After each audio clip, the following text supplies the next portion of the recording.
There are reasons to be cheerful in Birmingham. The sun is shining finally, people are out, and inflation is coming down. What is there not to smile about? Taj has a few ideas. Morning, sir. I'm going to get a cheaper fare this morning then. Perhaps. Taj says whenever it's bad for the economy, it's bad for him first, as taxis are often the first expenditure cut. His wages are down, but bills, like everyone else's, are still rising. Everybody's household bills have gone up, including those of taxi drivers. It's something that we all have to put up with. Nobody's ever going to get away from it. Some bills have gone up perhaps more than others because some people rely on the gas and electricity more than others. This person's going down a no entry. This is one of our newest buildings. Last month, though, inflation fell to 6.8%, down from 7.9% in June. Reasons to be cheerful? The fact that inflation is now slowing a little bit, are you seeing any upside? No, the inflation is slowing a little bit at the moment. It's gone down marginally, okay? There's nothing to say it won't go back up again in next week or next month. It's not a significant difference at all. How much further do you need it to drop before you'll actually feel any sort of benefit? We need for it to drop down at least another 3 or 4 percentages for it to make any difference to it all. After 2 years of sustained rises, inflation has come down again. Prices in July now 6.8% higher than a year earlier, thanks to drops in energy and food prices. But core inflation remained at 6.9%, that's inflation without energy and food, and services inflation was back up to 7.4%, the joint highest in 32 years. And of course, interest rates are far higher now than even 2 years ago.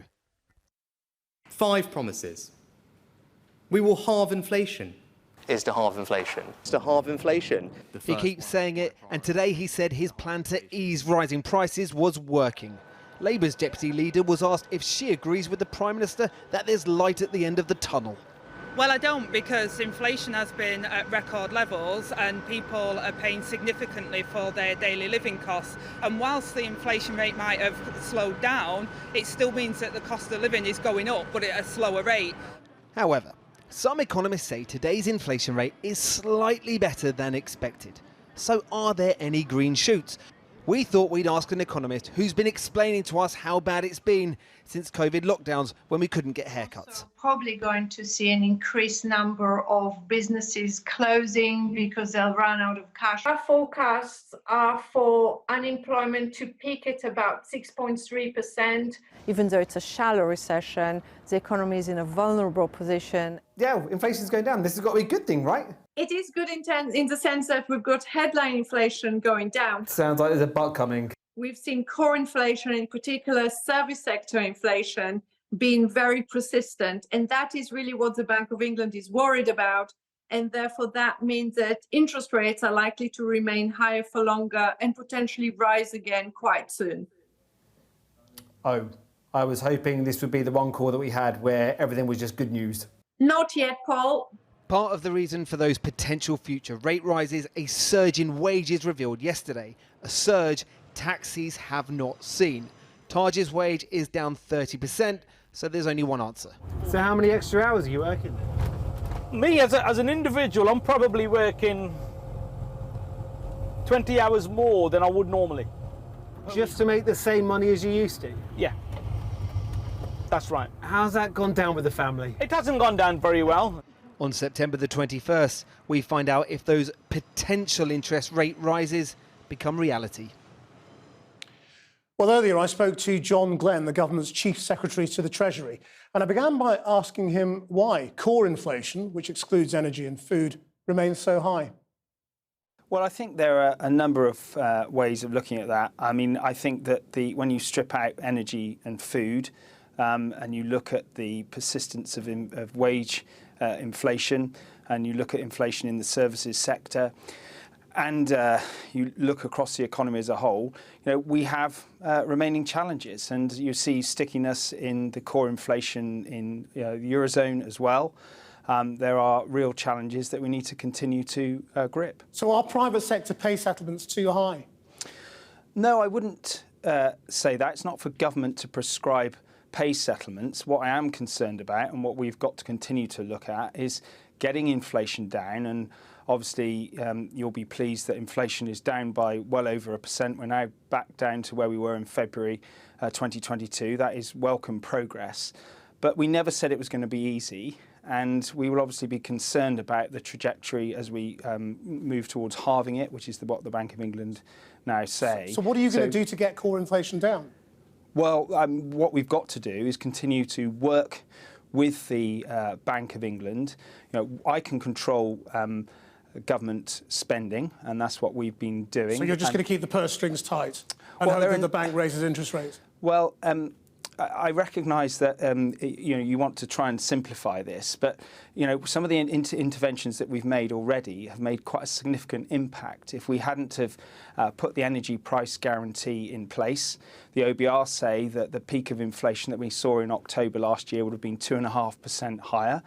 We've been working with different ministers to, for example, extend the bus fare cap. We've been looking at a number of interventions to ensure that we take out those inflationary pressures. Yeah. You know that there were plenty of voices saying that we should cut taxes, that we should borrow more. All of those things have been resisted. So I understand the line of questioning around, what's the government really done? But there was a set of choices that we had in terms of holding to a budget that had inflationary pressures in it. So actually living within that. When we did the pay settlement just before the recess, there wasn't additional borrowing. That was government ministers making tough decisions within the budgets that they had. Yeah, so I mean, the energy price cap is definitely significant in terms of bringing down the headline rate of inflation. But in terms of actual government action, I mean, you wouldn't want to try and take any credit for this fall in inflation, in headline inflation, would you? No. Because it's nothing to do with what you've been doing. It's about energy prices.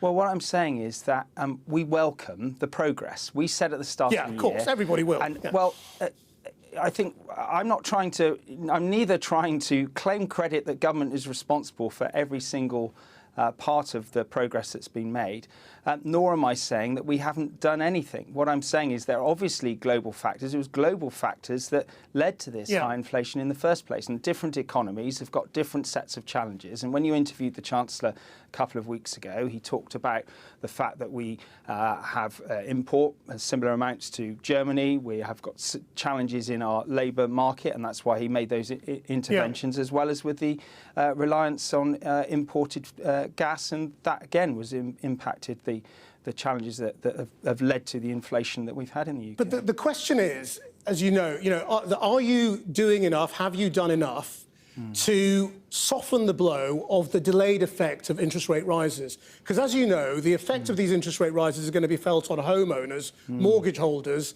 in the coming months. So I just wonder whether you think if the economy starts to look like it's heading for a recession, and the IPPR are warning that it might be heading that way today, is the government open to doing the kinds of things that America have done to avoid that? And that's spending public money on investment. Well, we're making £600 billion of investment in the UK economy over the next 5 years. The IMF have upgraded the UK economy's growth forecast by 0.7%, which is quite unprecedented. So do you think today's warnings about recession being a possibility are just wrong? I'm never complacent about what we will see in the economy, but I welcome the progress on inflation today. And obviously there are some delicate decisions that the bank has to make in September around interest rates as well. Now, as you know, I mean, even if you do succeed in getting inflation down, the real problem is growth. And, we're just looking at sort of stagnant growth, flatlining economy, basically, for the foreseeable future. And it doesn't look like there's a great government strategy for that. Where's the pledge on growth? Well, I think, as I say, you were aligning with those that were predicting recessions several months ago. We saw more resilience in the economy with the growth figures in June and through the last quarter. Of course, I would like it to be higher. But it's tiny amounts, isn't it? Well, yes, it is. You can call it growth, but if it's 0.5%, then it's virtually nothing. Getting rid of inflation is the government's priority. So why has America been able to do it? And that lays the foundations for enduring higher productivity growth. I mean, you seem to be saying it's either or, that you can't do both growth and fighting inflation. The Americans have. Well, what I'm saying to you is that every economy is different, and I think you would also accept that the reliance on different energy sources is different in America to here. Our labour market is different. And all of these factors combined together, it wouldn't be right to make that comparison in the way that you're doing. So we just can't have that kind of American recovery here? No, what we're doing is we're working relentlessly in lockstep with the Bank of England to deal with the primary concern, which is reducing inflation. Today we make welcome progress on that. We're pleased with the resilience in the economy, and high productivity growth will be where we will be headed when we deal with that inflation, which is looking on course to be dealt with. Chief Secretary John Glenn, thank you very much. Thank you very much, Christian. Well, it's not just the UK. Rising prices have been causing problems for other developed economies too. So how do inflation rates here compare with what's been happening internationally? Now, this is consumer price inflation here in the UK, the white line here with today's new figure for July of 6.8%. That's coming down from the peak of 11.1% last October. Now let's bring in some other countries. Take Germany, for example. This yellow line shows consumer price inflation. There it peaked at higher than the UK, 11.6% last October, with German consumers particularly hard hit by the rise in energy prices. And its CPI figures in Germany are dropping, not too dissimilar to Britain, but overall in the EU, the orange line you're going to see now, recent inflation has been lower for longer than in the UK. Look at the difference between orange and white over this recent period. But for a really stark difference, let's look at the US. The red line here, this is their harmonized index of consumer prices. That allows the most accurate comparison with EU and UK CPI. No July figure yet, but what a contrast. The US inflation rate is back down to 1.4% on that measure.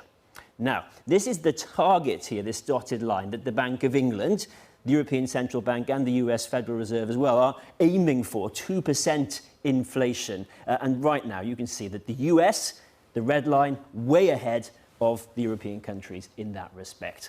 Plenty for the Bank of England to think about as they mull over their next interest rate decision in just over a month's time.